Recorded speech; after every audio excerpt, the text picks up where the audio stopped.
Hey, Joe here, and today we're going to talk briefly about this little lever on your gun called the slide stop. Now listen, it can be called a slide catch, slide release, whatever you want to call it. The original design of this was to lock the slide to the rear on your last round fired. So basically you have the empty magazine, slide goes back, it locks it into place because the magazine applies a little bit of pressure there.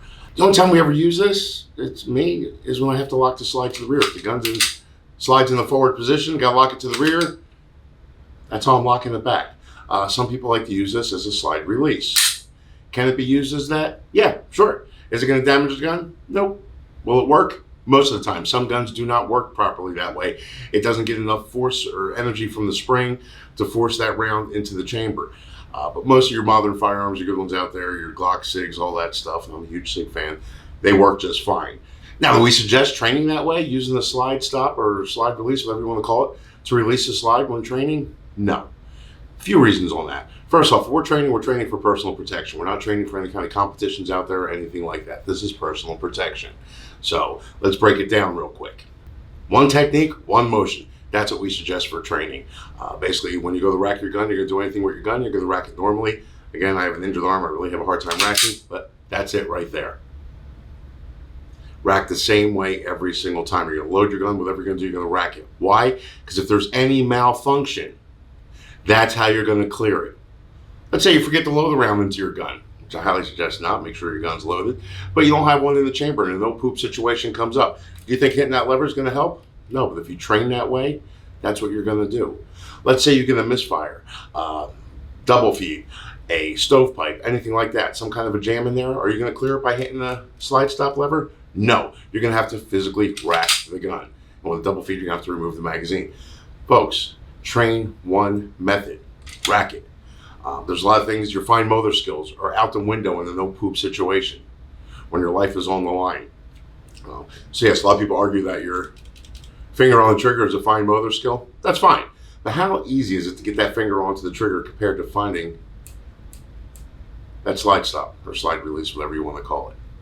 Train one motion. This is not a competition, folks. Listen, competition shooters, can they use that slide release? Sure, if that's the way they train, they can. Is it fast? Yes, it's real fast.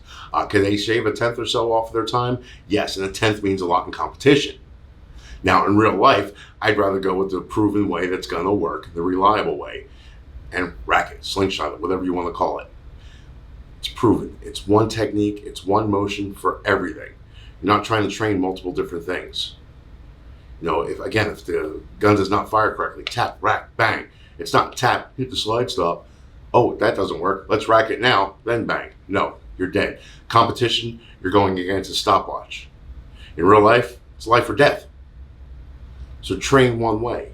We had people come in the other day, basically another instructor somewhere, it must have been a competition instructor, I get it, told them their finger has to hit that slide release, because that's the only way to clear any type of jams. So it's clearly that instructor does not know what they're talking about, but I'll give them the benefit of the doubt. Maybe the student didn't understand what they were saying, didn't comprehend it, whatever you want to call it. But no, folks, if you have any type of malfunction, hitting that slide stop lever is not going to do anything for you. Now, for my personal defense gun, all my training I've done with that stuff, have I had malfunctions? Yes. Have I had a lot? No. And I couldn't tell you how many rounds I have fired, but I can say maybe I can count everything on two hands, the type of malfunctions I've had, whether it be double feeds, misfires, stovepipes, anything along those lines. Does your gun even need a slide stop? No. A lot of them have internal ones anymore. Some don't even lock the slides back. Not too happy with those, but some don't do it. But do you actually need a physical lever? No. A lot of companies, again, they're getting rid of it, or they're making it so smooth, it's actually really hard to activate. So that's for a reason, so it doesn't snag on your clothing. It's easier for concealed carry. So again, let's break it down. I don't care if you call it a slide stop, slide catch, slide release, whatever it is. If you want to use it as a slide release and you train that way, great. Do I suggest training using the old slingshot method? Yes. It's proven. It works. It helps out with your fine motor skills. It's less to learn. It's one motion for everything.